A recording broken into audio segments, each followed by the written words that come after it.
this day, O God. We ask that you would speak to us from it, that it would not be just words on a page, but they would be a word to our hearts. All this we ask in the precious name of Jesus himself.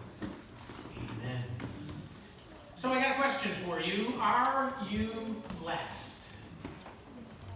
I see some people kind of going yes, and other people looking at me blankly. This is an interesting question. So if I were to ask you what your blessings were, around Thanksgiving time we do this a lot of this.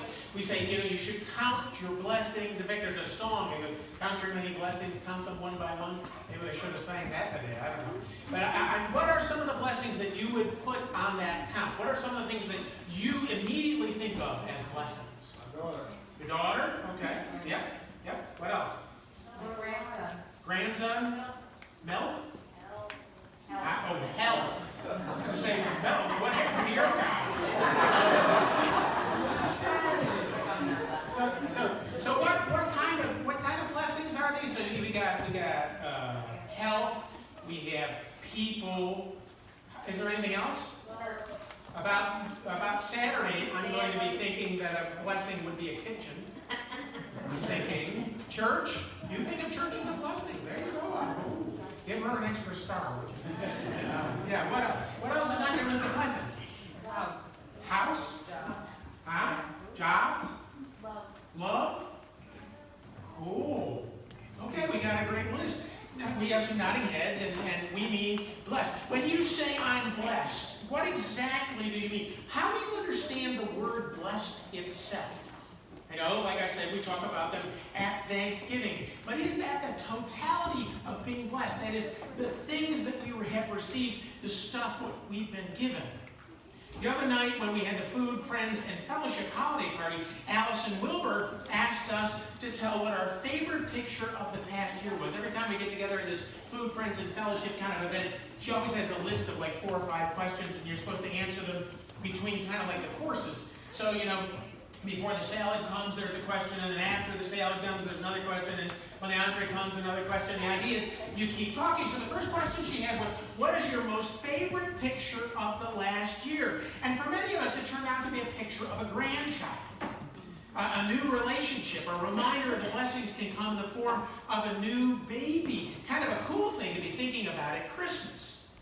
There were a lot of grandbaby pictures, evidently, because afterwards, one of the people came up to me and jokingly asked whether you had to be a grandparent to be part of Food, Friends, and Fellowship.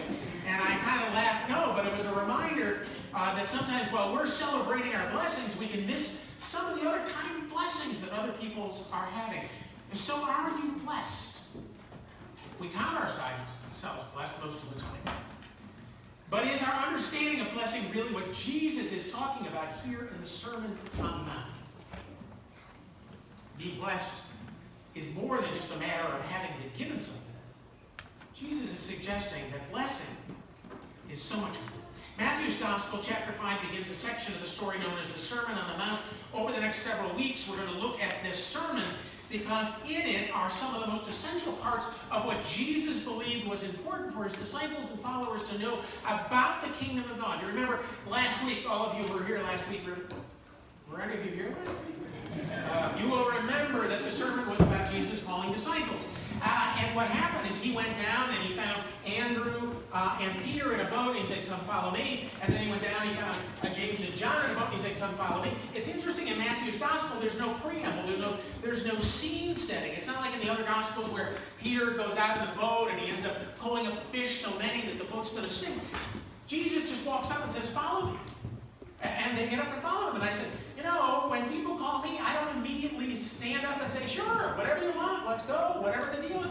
These disciples were ready to follow Jesus. This was essential.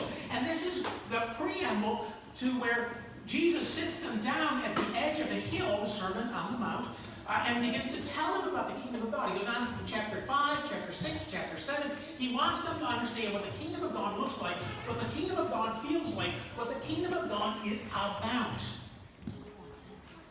Jesus most likely stood at the bottom and began to teach. And it's here that Jesus makes the distinction between religion and discipleship. It's here that Jesus begins to announce his opposition to religiosity. Being blessed is so much more It's a distinction that will separate those who simply show up and look the part and those who are living and breathing faithfulness. All at the beginning of Jesus' ministry. And here's the kicker. When Jesus talks at the very beginning of the Sermon on the Mount, in what is often known as the Beatitudes, about being blessed, the word he used there is not about what you get. It's about being made holy.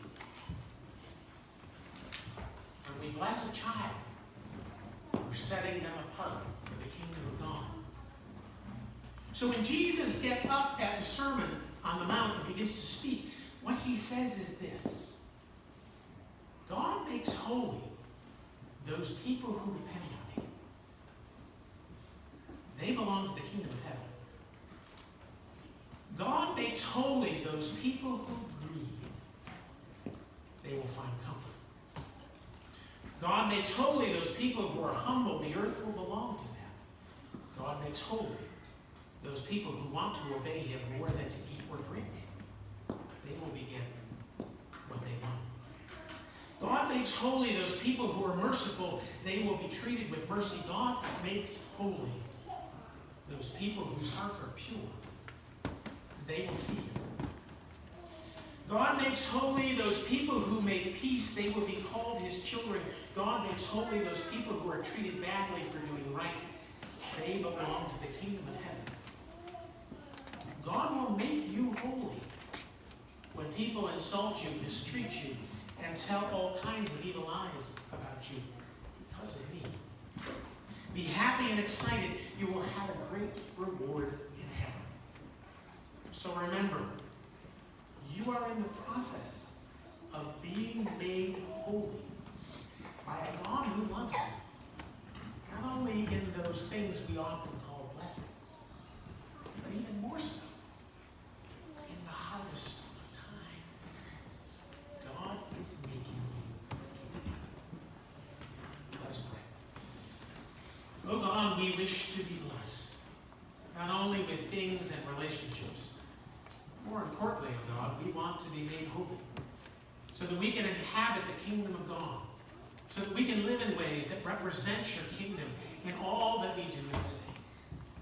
Please, oh God, work in our hearts, in our lives. Shape us and mold us and make us into worthy servants of your kingship. All this we ask through Jesus Christ our Lord.